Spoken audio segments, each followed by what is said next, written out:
Rollo Tomassi has recently written an article called The Human Equation that summarizes the red pill worldview. And in this video, I'm going to destroy it step by step. If you're new here, I'm Will Noland. I'm a Catholic marriage coach, ex-Eton teacher before I was fired, and founder of the Patriarchy Project. If you want to fight feminism, if you want to win your wife's submission, if you want to help us rebuild the patriarchy, this is the channel for you. So if you don't want to be degenerate, subscribe. Here's his first mistake.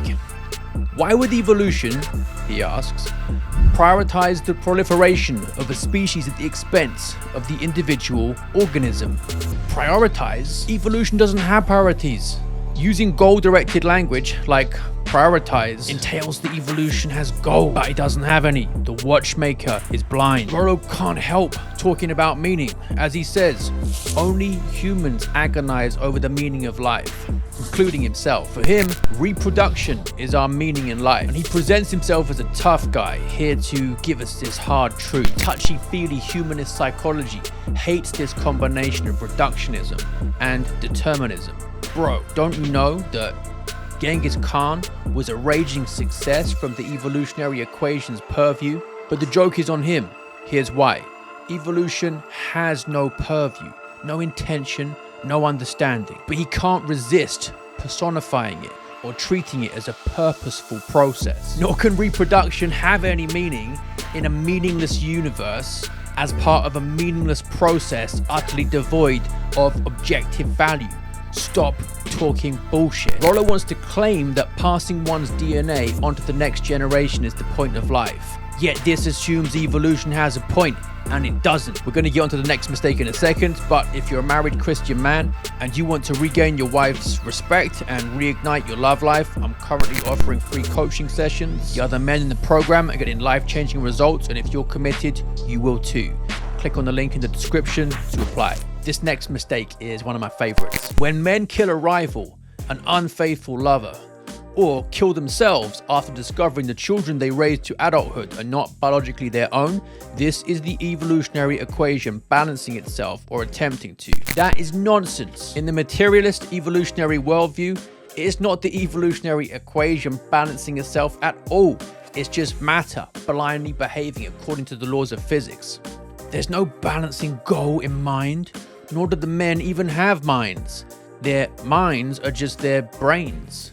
Everything they do, all their thoughts and actions, is as rational as the rain falling. And here's another inconsistency. When we lament the pitiable state of incels today, we're not pitying them for dropping out of society.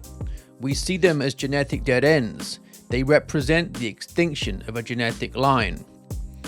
Look who's getting touchy-feely now. To be consistent, Rollo would have to say that the extinction of a dead-end genetic line should be celebrated, not lamented. Survival of the fittest, right, bros? But of course, he's not willing to do this because he doesn't think things through logically. Had he done so, he would never have started with talk of meaning and priorities in the first place. And it gets worse. The equation, capital letter, mandates that fewer men than women will reproduce over time. Since plotting the human genome, we know that only one man for every 17 women passed on their DNA to successive generations. Evolution mandates nothing because being blind, it has no commands or goals. Yet Rollo still capitalizes it, personifying it as a lawgiver.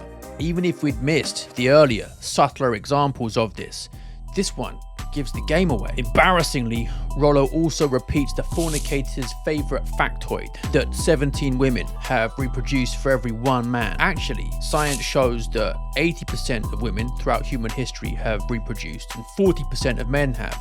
So that's a 2-to-1 ratio, not 17-to-1. And monogamy isn't something unnatural and merely socially constructed, as Rollo claims.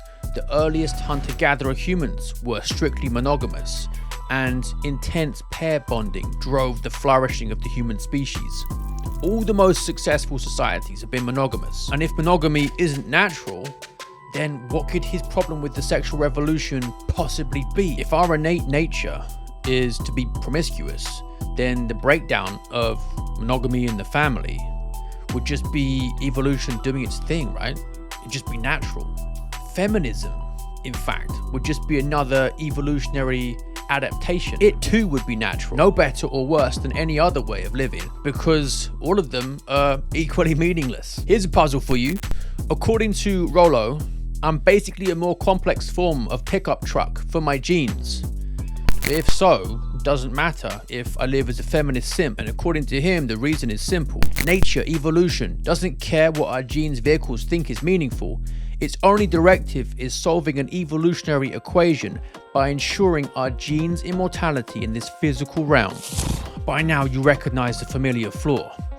Evolution doesn't have any directives. It doesn't aim at solving anything. At the end of his article, Rollo introduces yet another inconsistency. Although he says we are subject to the rules of the equation, we nevertheless have the power to exercise our will over the equation. What happened to reductionism and determinism? If my mind is just my brain, matter behaving according to the laws of physics, then how do I have free will? And if my mind isn't just my brain, how did it evolve from matter? This is why serious materialists deny free will altogether, and with it their own rationality. Free will and rationality stand or fall together, because without free will, all our thoughts are either purely random or determined by the laws of physics, rather than being free to follow the laws of logic. A rational act is neither random nor determined by rule. It's a third kind of thing. As the physicist Stephen Barr explains, since free will is fatal to scientific materialism, the materialist is forced to deny its reality. Either Rollo doesn't understand this, or he's happy to be inconsistent. Powerful people, he says, function within the equation and master it. But actually, all he does is masquerade as having something profound to say, while masking the implications of his own assumptions. Muddy your waters, said Nietzsche, thus you may seem deep. This is pretentious nonsense. And if a man chooses to master life by getting sexual pleasure while frustrating its natural purpose, children, because he's decided to get a vasectomy in his early 20s or use contraception his whole life, then Rollo is fine with that. Now here's the big thing I want you to understand. Is the feminist face behind the red pill mask. Unmarried sex and contraception are the two pillars of the sexual revolution of feminism, and the red pill embraces them both. The red pill is in fact the sluttier twin of feminism, and this is another of the contradictions in Rollo's worldview. Elsewhere, he has written that there are no appreciable advantages outside of raising children that a man cannot enjoy single that he can married. But in the absence of contraception, having sex means children and raising them. But here he implies that he's happy for a man to either use contraception or abandon his children, leaving them with a single mother. And in both cases, he's aligned with feminism. Otherwise, he'd have to say that only married men can have sex. But he doesn't want to say that. Why? Because he's a sexual radical and part of the problem rather than the solution. So what is the solution? If you want to know, check out my other video here.